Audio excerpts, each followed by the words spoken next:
Well, hello there again, and this time I will take a look at something I looked at before. Or rather, I'll be discussing what I have observed about something that I have previously had. So, here we have a device I took a look at around a month ago.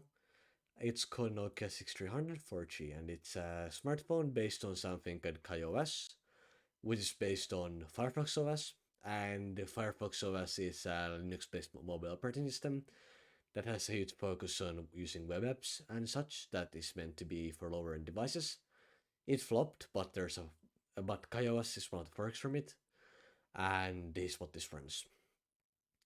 So I have been using this as my device for since I got it. So for how long it has been since I got made a video on it, and well, here it is. So basically, I outlined my first impressions in that video, and now I'll just be going through kind of what I think of it now and so on. So I'll just go ahead and lock the screen up again and start going through like the physical dimensions and stuff. So it's built from plastic, like everything about it's plastic. The screen is, the keypad is, the navigation square thing is, and the back is, and basically it's all plastic. But that isn't necessarily a problem. It's not a smartphone, so it's not going to be big or heavy. You're not going to be dropping it as easily. And also, because you're not going to be using it for media consumption, hopefully, you are not going to have the problem of the screen being scratched and then you not being able to see things because you don't need scratches don't matter hugely here. And actually, I haven't got any scratches on it, so I have been using it for like a month. I don't see any scratches on it so far. So on the screen side of this. So it has lasted very well in condition. It has not broken. It has not had issues. It has overall been pretty good. Now, besides that, I still like the way it feels. I really like the matte plastic. I still think it's a really cool material. And my thoughts on the glossy part here is that, yeah, the matte part is better. I like the matte part more. But still, it's fine. I really like the matte parts of it. I wish this part was matte as well. You know, this matte material here. But besides that, I think it's fine. It's totally okay. It's not like super premium. It's not made from gold. It's not made from metal. It's plastic, but it feels solid enough. And there's a bit of creaking at times, but not super much, so it's fine. And it does feel solid enough. It doesn't feel empty or hollow or anything like that with the battery in, so it's fine. Now, moving on to part of software, as I showed on my introduction or my impression video, let me turn my camera up. Screen, here we go. So yeah, it trains something like KaiOS, which I mentioned earlier. So it has some features in addition to what a mobile phone might have. So I know you have some smart apps, you have some ultra smart features. So I know I can click the shortcut button, which you can, by the way, assign to anything. Or not anything, but from a solid list of things you can do. There's quite a few things you can do with it. You can do things like opening apps, or actually it is an app opening thing, so you can open apps, but there's some other shortcuts in there, like deferring, for example, and that's what I'm here. So if I want to defer things, I can do that very quickly by using that. Then there's the camera button here. I don't use camera, so it's garbage. So yeah, I just mentioned camera right now. It's not worth noting. It's not, it doesn't take anything acceptable. I have never used it. I never need to use it. It's not going to do any good for any use case. It's not usable. And then you have a button here. You can go to notifications. So now if you have like messages and stuff, you can see the notifications for those there, and you can go to them and stuff. Then you can have a back button, uh, you know, call button, which opens up your calling thing. Then you have your end call button, which goes back. So when I figure the menu, I can go back using this. Then you can, go back with this. So that also does that. But it's a bit different in app. This one might go back, this one might close the app, so on. Now, indeed, the menu is fairly standard. So very standard feature phone kind of factor, but you can change it. So now you can go to a list view like this. You can also go to a single view if you, for some reason, want to do that. It's gonna have to list in the background, but the actual view is a single view. I prefer the grid view, which is a standard feature phone thing. And on this first page, everything I use. So you have your call logs, you have your contacts, you have your calendar, notes, messages, clock, WhatsApp, Kyweather, settings, and then these are all I use. But then you also have things like camera, YouTube, blah blah, blah Snake, music, extra. You get the idea. So you can see already there's some apps there, things like WhatsApp and Google services. I don't use something you would usually find in a feature phone, but that comes down to iOS being the way it is. They are just web apps. So, for example, if you open up YouTube, it's like this. So, yeah, nothing too great. Though Google Assistant seems to be its own app, but then again, I don't want to use Google Assistant, so I'm not too happy about it actually. Now, I don't think things are in the background too much though. I do use WhatsApp regularly, so that's good. It works, by the way. WhatsApp works perfectly fine. No problems there. The messages work fine. The calls work fine. Everything works in regards to that. When it comes to WhatsApp, you can only look at images if they're like small. I don't remember the sizes, but there's a size limit. You can look it up, I guess. But there's a size limit to images you can actually look at here, and videos you can look at here with WhatsApp. So take note of that. Then also there's the matter of speed because sometimes people were saying have been saying it's slow, and honestly, I'm kind of the same observation that I made when I first kind of my impressions on this. If you use only light apps like this that are all I use, it's fine. There's no sound problems. It's not annoying. There's nothing wrong.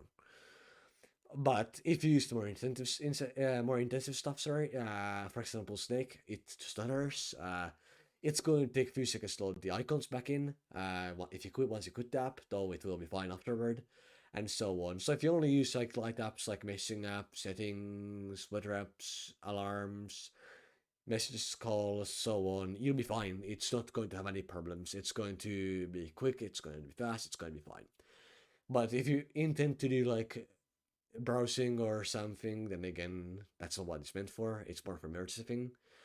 It's not going to be a good experience. But then again, I don't use it for that. And frankly, it will work if I absolutely need to access the internet. It's just not good for it. Now, do I have any other issues with it? Yes, minor ones, nothing important. For example, the alarms. Sometimes they turn themselves off for some reason after, not like before they ring. They always ring fine. So I never miss an alarm from it ringing, but sometimes the alarms will disable themselves. So yeah, now they're all on, but basically I have these four alarms. Sometimes, like this last one here, might get turned off. Once they all got turned off, but I check this alarm every day to that I need to use it, just to ensure that it's all on. As long as I do that, there is no problem. So yeah, just to update a bit on this matter, it seems the alarm step has some bugs sometimes. It sometimes it will turn off the alarms, not while they are on, but afterward, like after you end them, they might get turned off properly. And then also, what it also sometimes has been doing is that it would not let me re-enable them, so it won't let me enable any alarms in the app. I have, however, been able to clear data from the alarms app for the cook app, so that probably fixed it. I imagine it seems to work now, but it can have issues once you add out of alarms. So you might want to use a separate alarm clock or something if you want to get this device, or you can delete the data from the clock app once in a while, and that should also help. But yeah, it can potentially end up having issues. In my case, it did. So yeah. Also, make sure you don't use the end call button in the alarms app or the cook app. Make sure you use the back button because if you completely close it, it might not ring. But besides that, I have not had any issues. I just had to go in there and turn it back on if. Whoops. So going back on that, I just had to go back in there. Actually, I think my camera again. So I just had to go back in there, turn the alarms on again, and there's no problems past it. And yeah, you can turn it on by pressing this and then press the home button, or by not pressing this. And yeah, it does back where you left off, by the way, so it won't go back to home screen if it happens to timeout. It will simply go back to wherever you're on. So not too problematic in burger style as well. And I actually like that because if I'm like on a WhatsApp chat, it's nice to be able to get back to that if it happens timeout or something. But yeah, it works fine. I have also disabled notifications from WhatsApp, and it allows it should give me notifications. I don't need it in the background. It all works. So you can disable notifications for things. I don't get notifications for anything other than messages and calls. Nothing else gives me notifications. So it's all like I would expect it to. It all works like I want it to in regards to the stuff as well. Now, something I did not cover in my original video very well is battery life because I hadn't used it for very long back then. So, what is the battery life like? It's fine. It lasts me 3 or 4 days, always. It never lasts longer than that, never lasts less than that. It's always either 3 or 4 days in my use. I use it very lightly. I only use it to make calls, messages, check WhatsApp, things and alarms and stuff like that. I don't use it to play games. I don't use it to watch media content. I don't do any complicated, intensive stuff with it. I'm sure it will get used to a bit quicker if I did that stuff, but I don't. But for what I used for it last solid few days, it's a very solid battery life. I mean, I really don't have to charge much. However, it does take a while to charge. It takes like 1, 2, 3 stuff. It takes 1 or 2 hours to charge entirely, so it does take a while to charge. That's taking a lot. Also, I used 80% brightness, not 100%, so it might take a bit longer at 100%, but it does have very bright screen, so you'd probably be fine with the 80%. At least I'm fine with the 80%, so yeah. Now, as for how things like trackpad feel, Type 1, I like it. It feels like the keypad itself feels very good. The buttons are nice. You know, the buttons feel nice and, whatnot. Here, it's not as nice. It feels a bit plasticky, a bit springy, I guess. Not optimal, but it's fine. It works every time. It's not like it doesn't register things. It does register things. And talking about this keypad here, there's a small little bug that has happened a few times. So sometimes when I unlock the screen, I'll have to press the end call button, and it will only take inputs after that. So once on the screen, sometimes it will not take, for example, the middle click to go to the menu here. If I don't first press the end call button, I think it's like we're trying to run something or some nonsense, but it doesn't happen often. It happened to me earlier today, but the last time it happened was like weeks ago. So it doesn't happen a lot. It's not a major issue. It's a one button click when it does happen. And it probably would be fixed if I actually reached the thing, but once again, it's not happening often enough for me to care. And it is not a huge problem, so it's fine. And yeah, you can change things like screen timeout, screen brightness, screen everything. So yeah, it's all good. Now, is there anything else I need to say? Guess I think so. The speaker, it's loud enough. It's definitely louder than my Samsung phone, the E1200, which I looked at in my impression video. If you want to look at that video. This is way louder than that one is, and this will definitely wake me up in the alarm. No problems there. It's loud enough by far. The I think the speaker thing that you actually have on your ear when you do phone calls. That one works fine too. It's very clear for voices anyway. Uh, it works perfectly fine.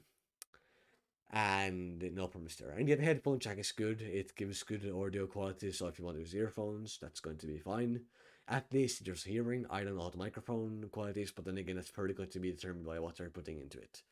Now for the microphone of this itself, it's fine. I have never had heard problems with it. I have never heard anybody say it's a problem. Uh, Everybody can understand me as far as I can tell, so it works fine. It's no problems there. So after having used for a month, what do I think of it? I think it's a good device. I do have gripes with it. I don't add the Google stuff on here. I don't I don't need all features. It's all fun and certain things, but it does have what I need from it to have, and it does do it fairly well. And to get something with equivalent, capability at that. I would probably have to pay way more if it was for something not KaiOS, because it's pretty much Android KaiOS or then Southpack has the features in it. So I need differing. Very few things for differing. KaiOS does, Android does, but those proprietary OSs of companies don't have them. So if you want the feature phone, this is pretty much one of my better options at that price point, I think, and I have enjoyed it. It has worked fine.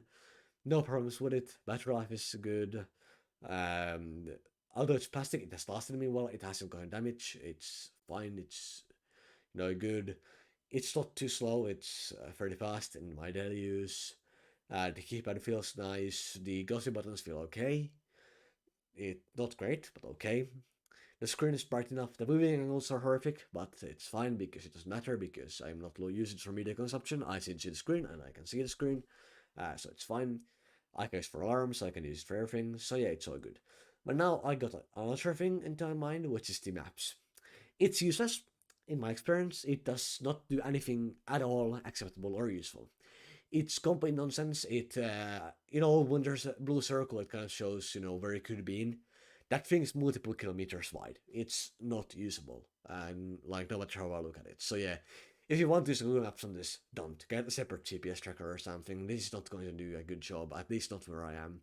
It gets me so much wrong. It's just not usable. It doesn't actually protect any views. Like it's no good. It gets me multiple kilometers wrong, and that's just not acceptable, no matter how I look at it. So yeah, don't do Snapstep on this. It's useless. Geolocation, no, it doesn't do anything. And anyway, the geolocation, if you have it enabled, it's just going to be tracked all the way to iOS developers. So or Google or something. So I mean, you're using Google Maps here. Google is probably going to get it. It's not really optimal.